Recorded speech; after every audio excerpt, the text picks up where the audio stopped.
تحقیقات صرف ملک ریاض اور ان کے ساتھیوں کے خلاف ہو رہی ہے۔ اسلام آباد میں موسلادھار بارش سے کئی علاقے ڈوب گئے، نالے بپھر گئے۔ مارگلہ کی پہاڑیوں سے آنے والے پانی سے نالوں میں طغیانی، بارہ کہو اور چک شہزاد میں گھروں میں پانی داخل۔ سیلابی پانی میں علاقہ مکینوں کا تمام سامان اور فرنیچر بہہ گیا۔ برساتی نالوں میں طغیانی کے باعث کری گاؤں پل کے قریب حفاظتی بند متاثر۔ نیو چٹھا بختاور میں گلیاں، سڑکیں تالاب بن گئے، گاڑیاں تیرنے لگیں۔ وزیر اعظم کا اسلام آباد میں نالوں سے متصل رہائشی علاقوں میں سیلابی کیفیت کا نوٹس، ضلع انتظامیہ CDA کو ریسکیو اور نکاسی آب کے اقدامات کی ہدایت، امدادی کارروائیوں کی نگرانی کے لیے کمیٹی قائم۔ کوہستان مالیاتی اسکینڈل میں 7 مزید ملزمان کے اثاثے منجمد کرنے کا فیصلہ۔ نیب سے منظوری کے بعد احتساب عدالت میں درخواستیں دائر کی جائیں گی۔ اثاثے منجمد کیے جانے والوں میں 4 مرد 3 خواتین شامل۔ مرکزی ملزمان نے بے نامی اداروں کے نام پر اثاثے بنائے۔ نیب اب تک 32 فریزنگ آرڈرز جاری کر چکا، تعداد 39 ہو جائے گی۔ پاکستان اسٹاک ایکسچینج میں زبردست تیزی، 100 انڈیکس میں 2051 پوائنٹس کا اضافہ، مارکیٹ 1,45,088 پوائنٹس کی بلند ترین سطح پر بند۔ وزیر اعظم کا اسٹاک ایکسچینج میں انڈیکس 1,45,000 پوائنٹس کی حد عبور کرنے پر اطمینان کا اظہار، کہا کہ کاروبار میں تیزی سرمایہ کاروں کی حکومتی پالیسیوں پر اعتماد کی عکاسی ہے۔ آن لائن شاپنگ کرنے والوں کے لیے بری خبر، کیش آن ڈیلیوری ہو یا آن لائن ادائیگی 18% سیلز ٹیکس لازمی کاٹا جائے گا۔ FBI نے آن لائن آرڈر پر نیا سیلز ٹیکس قانون نافذ کر دیا، نوٹیفیکیشن بھی جاری، ڈیجیٹل آرڈرز پر 18% سیلز ٹیکس کی کٹوتی ہوگی۔ نوٹیفیکیشن کے مطابق on line market place, courier اور ادائیگی ایجنٹ سیلز ٹیکس کاٹنے کے پابند ہوں گے۔ یہ سائن بورڈ اتار رہے تھے تو گورنمنٹ آف پنجاب کی طرف جو احکامات آئے ہوئے تھے تو یہ اتارے تھے، تو رکشے والا بیچارہ وہ بھی ہاتھ لگانے لگا تو یہ چاروں کے چارے مر گئے۔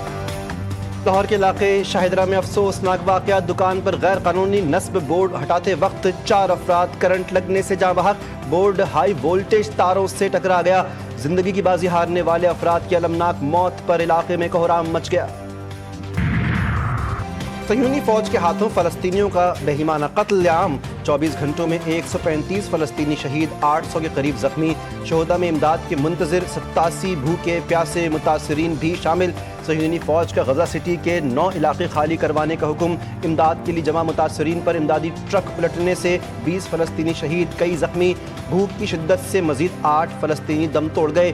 امریکہ کا غزہ میں امداد کی تقسیم کو اپنے ہاتھوں میں لینے کا فیصلہ، انروا کے سربراہ فلپ لازارینی نے کہا غزہ میں بھوک تازہ ترین قاتل بن گئی ہے۔ حماس نے ایک بار پھر غزہ میں تشکیل دی جانے والی آئندہ حکومتی انتظامیہ سے دستبرداری کا اعلان کر دیا۔ امریکی نمائندہ خصوصی اسٹیو وٹکوف اور صدر پیوٹن کی ملاقات کارآمد اور تعمیری قرار۔ 3 گھنٹے تک جاری رہنے والی ملاقات وائٹ ہاؤس کو روس کو یوکرین کے ساتھ امن معاہدے کی ڈیڈ لائن کے خاتمے سے قبل اہم تصور کی جا رہی ہے۔ روس نے ملاقات کو اہم پیش رفت قرار دے دیا ہے۔ امریکہ کی جانب سے کوئی رد عمل سامنے نہیں آیا۔ زیارات کے لیے بذریعہ سڑک جانے پر پابندی مسترد، قافلے روانہ، ہر صورت رمضان بارڈر جائیں گے۔ مجلس وحدت مسلمین کے سربراہ سینیٹر راجہ ناصر عباس کا 2 ٹوک اعلان، کہا کہ قافلوں کی روانگی کے وقت پابندی لگانا بنیادی مذہبی حقوق کی خلاف ورزی ہے، کوئی متبادل راستہ اور کوئی ریلیف نہیں دیا گیا، سیکیورٹی فراہم کرنا حکومت کی ذمہ داری ہے۔ MWM کے وفد کی گورنر سندھ سے ملاقات، اپنے مطالبات پیش کر دیے۔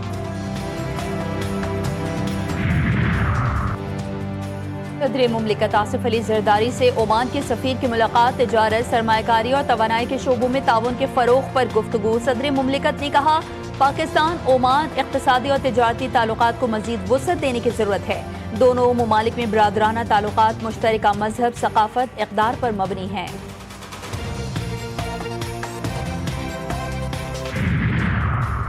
پاکستان اور ترکیہ کی بحری افواج کی اسپیشل فورسز کی کراچی میں پہلی 2 طرفہ مشق، سمندر خشکی میں مختلف آپریشنز اور شہری علاقوں میں فوجی کارروائیوں کا مظاہرہ کیا گیا۔ مختلف ہتھیاروں کا استعمال، جنگی منظرناموں پر مشتمل آپریشنز کے مظاہرے کیے گئے۔ نئی ہب کینال میں شگاف پڑنے کی خبروں کی حقیقت کھل کر سامنے آ گئی۔ میئر کراچی کا ہب کینال کے مقام کا دورہ، مرتضی وہاب نے کہا ویڈیو پرانی ہے، واٹر کارپوریشن کی بنائی ہوئی ہے، افسوس ہے کہ بغیر تصدیق خبریں بنا دی جاتی ہیں۔ نئے کینال کا افتتاح ہر صورت 13 اگست کو کیا جائے گا۔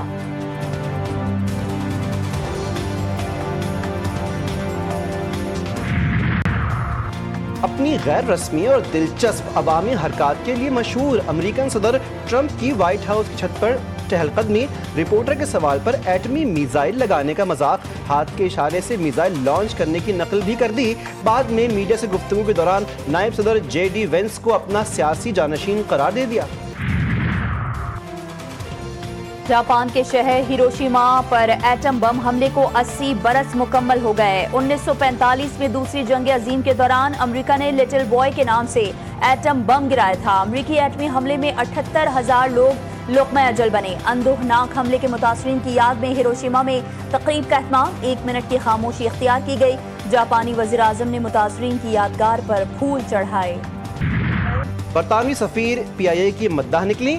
جین میریٹ نے کراچی سے اسلام آباد پی آئی اے میں سفر کی ویڈیو جاری کر دی، کہا کہ بہت جلد پی آئی اے کی پرواز سے براہ راست مانچسٹر جاؤں گی۔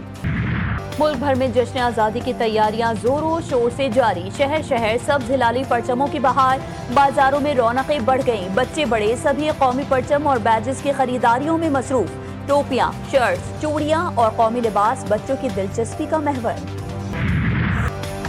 جان سے پیارا پاکستان یوم آزادی پر آئی ایس پی آر کا نیا ملی نغمہ جاری، وطن سے محبت، قومی اتحاد اور فوجی جذبے کا اظہار، نغمہ مذہبی ہم آہنگی کا مظہر، ملی نغمہ قوم کے حوصلے، قربانی اور وفا کی آواز بن گیا۔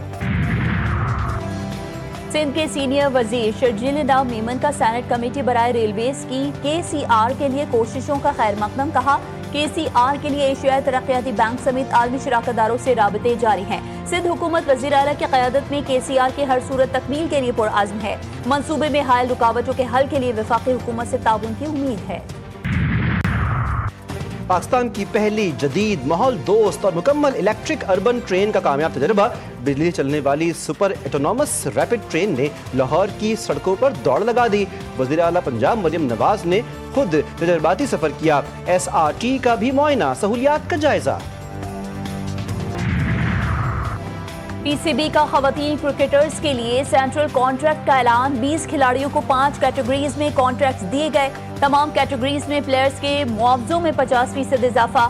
آئی سی سی T20 رینکنگز کی number 1 bowler Sadia Iqbal category A میں شامل، ابھرتی کھلاڑیوں کے لیے ایمرجنگ کیٹیگری متعارف۔ افغانستان کے لیگ اسپنر راشد خان نے T20 کرکٹ میں تاریخ رقم کر دی۔ راشد خان T20 کرکٹ میں 650 وکٹیں لینے والے پہلے بولر بن گئے۔ اس سے پہلے T20 کرکٹ میں سب سے زیادہ وکٹیں لینے کا اعزاز ویسٹ انڈیز ڈوین براوو کے پاس تھا۔ اور پاکستان کی معروف گلوکارہ آئمہ بیگ رشتہ ازدواج میں منسلک ہو گئی۔ آئمہ نے اپنے دوست زین احمد سے کینیڈا میں نکاح کر لیا۔ انسٹاگرام اکاؤنٹ پر اپنی شادی کی خبر مداحوں سے شیئر کی۔ گلوکارہ نے اپنی شادی پر سفید رنگ کا خوبصورت لباس زیب تن کیا۔